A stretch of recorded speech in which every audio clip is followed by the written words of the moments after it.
Hello, today I'll be talking about a book called How to Write a Dragon Storm.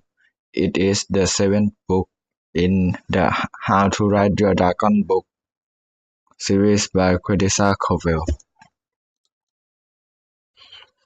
The books begin with the normally solitary Medgas the murderers, extending an invitation to the hooligans and the Bogbogulas to compete in an inter-triple friendly swimming race. Victory will be awarded to the last Viking to came ashore, who can swear on oath that he or she received no aid from boat or float, as a prize they will be allowed to make any request from the losing chief.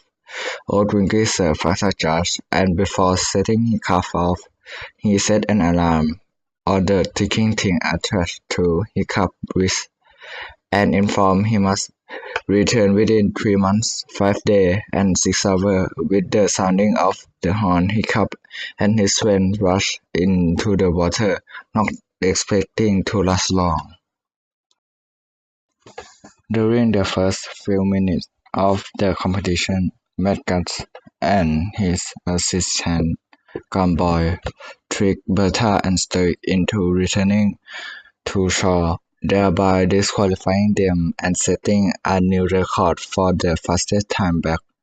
Both are enraged, but neither of them realizing it's all a part of Medgar's much darker overall plan.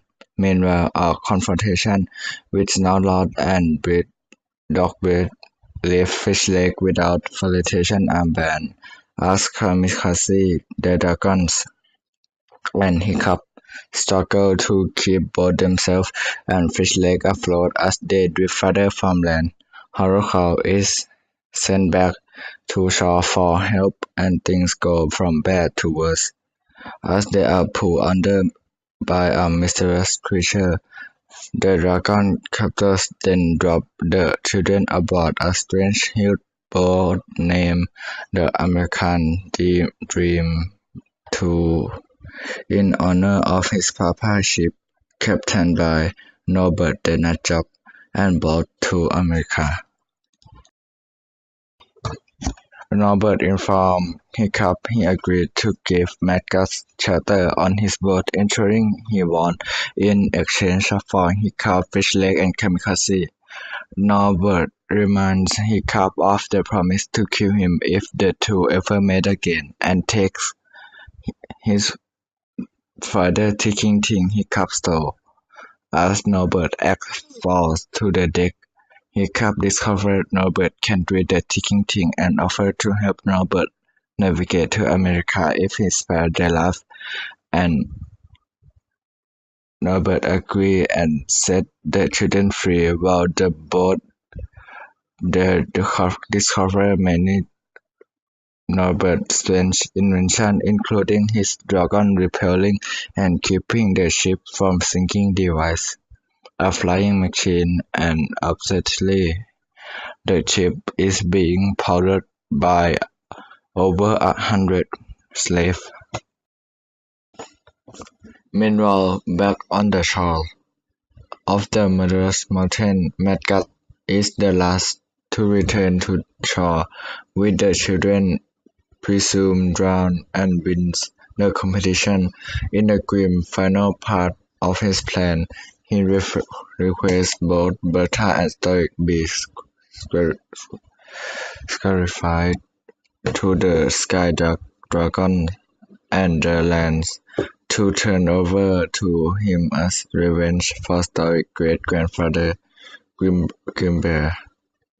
The ghastly scarifying the chief of murderous tribe after the last swimming competition, Oathwinky intervenes and convinces the head judge that given the Grimbear stayed out at sea for over 3 months, it would be fair to wait the same amount of time for return of Hiccup and his friend. It's decided that if the children fail to return within 3 months, 5 days, and 6 hours, Medgat will become the winner by default. murderous tribe imprisoned Stoic and Bertha until then. Back on the ship, Hiccup accidentally falls below deck through a hatch where the slaves are chained.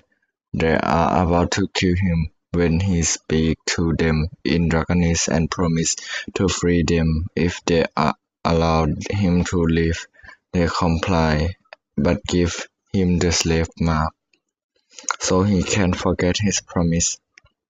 Hiccup hides the slave mark under his helmet because it means automatic banishment and exclusion from being chief in all Viking tribes.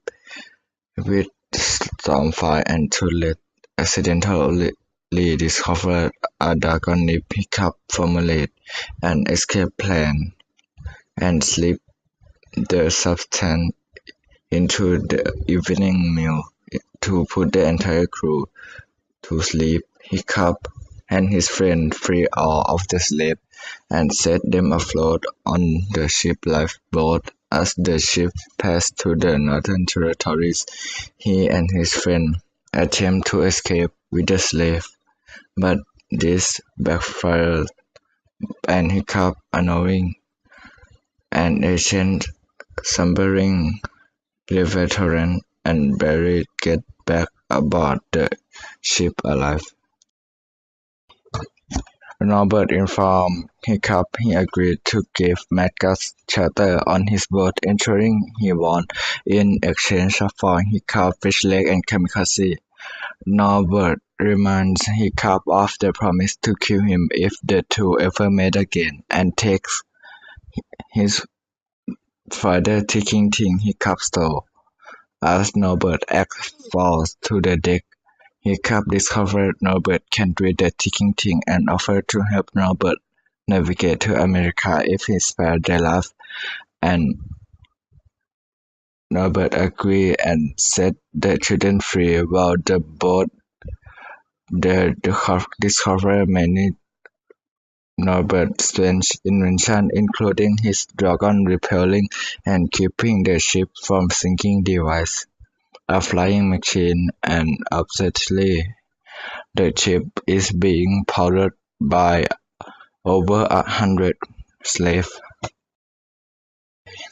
The three young Vikings, seemingly abandoned by the slaves, try to come up with a new plan of escape before they reach America and certain death. They realize they have bigger problems when they discover the Leviathans followed them and is only kept at the bay. Norbert vs. Machine. When they are about to make landfall in America, Norbert decides he no longer needs Hiccup to navigate and attempts to kill him. As a savage storm hits the boat, Hiccup incites a rebellion on board by claiming Norbert tried to kill him because he is a redhead and intends the same fate for all the redheads in his tribe. In the confusion of the ensuing fight, the Leviathan attack the ship while Kamikaze Fishleg are thrown overboard. Hiccup is trapped on the ship being chased by an enraged Norbert. Hiccup tricks Norbert into following him onto the mast and electrocuting himself by using his axe as a lightning rod. As this action also killed the Leviathans. As Hiccup jumped from the mast, he hit his head and it is saved by Fishleg, who teaches himself to swim. In the heat of moment, Kamikaze and Fishleg put Hiccup on overturned table and swim as far as they can from the shore to escape potential survivors of the historic tribe. As they are about to succumb to the freezing water, a ship appears on the horizon. and it revealed the slave returned to rescue them. Hiccup awakened and discovered they only have 24 hours to get home and will never make it by ship. The friends decide the only option is to use the flying machine they salvaged from the wreckage of the American Dream 2. The machine worked perfectly and finally crashed a few hundred yards from the shore of the Mararas Mountain. The trio make it back with 2 minutes to spare and are greeted with an extremely warm welcome from the tribe. Hiccup is declared the winner because he is the only one of the three kidnapping. The kidnapping didn't count, but Kamikaze and Fish Lake sought assistance from the runner's ship while Hiccup was unconscious and be aware who didn't seek an aid offload boat. He recognized violence repeat itself and rather than demanding medguts and sacrifice, he calmly requests he instead attend the next thing dress as a pretty sharp dress and sing love song in front of all tribe. The books end with Stoic and Bertha being released from prison, both tribes celebrating victory and Stoic showing immense pride in his son.